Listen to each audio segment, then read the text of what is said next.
Lecture audio du conte Le trou de la cloche de Hans Christian Andersen par Valérie Alain.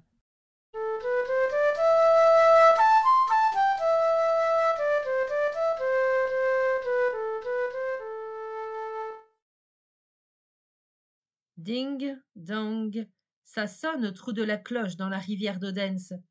Quelle est cette rivière? Tout enfant de la ville d'Odense la connaît. Elle coule au bas des jardins, de l'écluse du moulin jusque sous les ponts de bois. Dans la rivière poussent des nénuphars jaunes, des roseaux à plumes brunes et la grande massette noire et veloutée. De vieux saules creux, tout tordus et courbés, se penchent au loin sur l'eau du côté du marais aux moines et le long du pré de l'homme pâle. Mais en face, les jardins se succèdent, tous fort différents. Tantôt semés de jolies fleurs avec des pavillons, soignés et coquets, tels des toilettes de poupées, tantôt plantés seulement de choux, ou bien on ne voit pas du tout le jardin caché par les grands buissons de sureau du rivage, et il s'étend de loin sur l'eau vive dont, par endroits, la rame ne peut atteindre le fond. À la hauteur du vieux couvent de nonnes se trouve l'endroit le plus profond, que l'on appelle le trou de la cloche, et c'est là qu'habite l'homme de la rivière. Il dort le jour, quand le soleil luit à travers l'eau, mais remonte par les nuits étoilées et le clair de lune. Il est très vieux. Grand-mère en a entendu parler par sa grand-mère, dit-elle. Il mène une vie solitaire, n'a personne à qui parler, que la grande, vieille cloche d'église. Elle était accrochée autrefois dans la tour de l'église, mais il ne reste trace, aujourd'hui, ni de la tour, ni de l'église, qu'on appelait Saint-Alban. Ding, dong, sonnait la cloche, lorsque la tour existait, et un soir, au coucher du soleil, en pleine volée, elle se détacha et partit en l'air. Le métal poli rutila dans les rayons rouges. Ding, dong, je vais me coucher maintenant, chanta la cloche. Et elle s'envola dans la rivière d'Odense, à l'endroit le plus profond qu'en souvenir on appelle aujourd'hui le trou de la cloche. Mais elle n'y a pas trouvé le sommeil ni le repos. Elle sonne et résonne chez l'homme de la rivière, tant que parfois on l'entend ici, à travers l'eau. Et beaucoup de gens disent que c'est un présage de mort. Mais ce n'est pas cela, non. Elle résonne en contant des histoires à l'homme de la rivière, qui n'est plus seul. Et que raconte la cloche? Elle est si vieille, dit-on, qu'elle existait longtemps avant que la grand-mère de grand-mère fût née. Et pourtant elle n'est, pour l'âge, qu'un enfant à côté de l'homme de la rivière, un vieux bizarre et paisible, en pantalon de peau d'anguille, en veste d'écailles de poisson à boutons de nénuphar, des joncs dans les cheveux et des lentilles d'eau sur la barbe, ce qui n'est pas beau. Ce que la cloche raconte, il faudrait des années pour le répéter. Elle raconte comme ça lui vient, souvent la même histoire, en bref ou en long, selon son caprice. Elle raconte le temps passé, les époques dures et sombres. À l'église Saint-Alban, là-haut dans la tour, où pendait la cloche, arriva le moine, qui était jeune et beau, mais rêveur comme personne. De la lucarne, il regarda la rivière d'Odense, lorsque son lit était large et le marais un lac. Il regarda au-delà, vers la colline verte, la colline de la nonne, où était le couvent, où la lumière brillait dans la cellule de la nonne. Il l'avait bien connue, et il s'en souvenait, ce qui faisait battre son cœur très fort. Ding, dong, ding, dong. Oui, c'est ainsi que raconte la cloche. Le domestique de l'évêque, un simple d'esprit, est venu à la tour, et lorsque moi, la cloche, qui suis d'un métal dur et lourd, je me balançais à toute volée, j'aurais pu lui briser le front.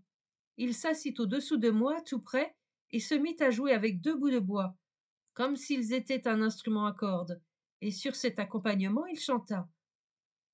J'ose maintenant chanter à pleine voix ce que d'habitude je n'ose même pas fredonner, et chanter surtout ce que l'on garde derrière les serrures et les guichets. Il y fait froid et humide.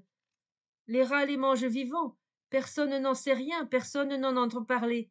Maintenant non plus, car la cloche sonne trop fort. Ding dong, ding dong. Il était un roi qu'on appelait Knud. Il s'inclinait devant évêques et moines. Mais lorsqu'il a mécontenté les habitants de Wendel, à force de lourds impôts et de paroles rudes, ils ont pris armes et bâtons, et l'ont pourchassé comme un simple gibier. Il s'est réfugié dans l'église, a fermé à clé le portail et la porte.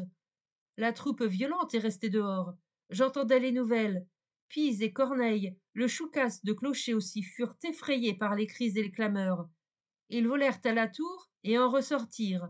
Ils regardèrent la foule en bas. Ils virent aussi par les fenêtres l'intérieur de l'église. Ils crièrent bien haut ce qu'ils voyaient. Le roi Knud, étendu devant l'autel, priait. Ses frères, Éric et Bénédicte, étaient debout, l'épée tirée, lui servant de garde. Mais le serviteur du roi, le perfide Blake, trahit son maître. On sut au dehors où il était et comment on pouvait l'atteindre. Quelqu'un lança une pierre par la vitre, et le roi tomba mort. Il y eut des cris et des hurlements de la tourbe déchaînée et du groupe des oiseaux. Je criais aussi, je chantais et sonnais, ding dong, ding dong. La cloche de l'église est au perché. Elle voit au loin alentour. Elle reçoit la visite d'oiseaux et comprend leur langage. Le vent souffle jusqu'à elle par les lucarnes et les abassons, par toutes les fissures, et le vent sait tout. Il sait. Il le sait par l'air, qui enveloppe tout ce qui est vivant, qui pénètre dans les poumons des hommes. Il sait tout ce qui est bruit, chaque parole et chaque soupir. Le vent sait tout cela. Le vent le raconte. La cloche de l'église comprend ce qu'il dit et le sonne au monde entier. Ding dong, ding dong. Mais j'ai fini par trop entendre et trop savoir. Je ne pouvais plus en sonner tant. J'étais fatiguée. Je devenais si lourde que la poutre cassa, et je m'envolais dans l'air lumineux, jusqu'à l'endroit le plus profond de la rivière où habite solitaire l'homme de la rivière, et je lui raconte au cours des ans ce que j'ai entendu et ce que je sais. Ding dong, ding dong. Voilà ce qu'on entend au trou de la cloche, dans la rivière d'Odense. Grand-mère l'a raconté. Mais notre instituteur dit: il n'y a pas de cloche qui sonne dans ce trou, car elle ne le peut pas. Et il n'y a pas d'homme de la rivière dans ce trou, car l'homme de la rivière n'existe pas. Et quand toutes les cloches sonnent gaiement, il dit que ce ne sont pas les cloches qui sonnent, mais l'air, à proprement parler, l'air qui fait du bruit. Grand-mère disait aussi que la cloche avait dit cela. Sur ce point, on est d'accord, et c'est donc bien certain. Fais attention, prends garde, disent-ils tous deux. L'air, c'est tout, il nous entoure, il est en nous, il parle de nos pensées et de nos actes, et il en parle plus longuement que la cloche au fond de la rivière d'Odense, qu'habite l'homme de la rivière. Il en parle du haut du grand ciel profond, si lointain, toujours, éternellement, jusqu'à ce que les cloches du ciel sonnent. Ding, dong, ding, dong.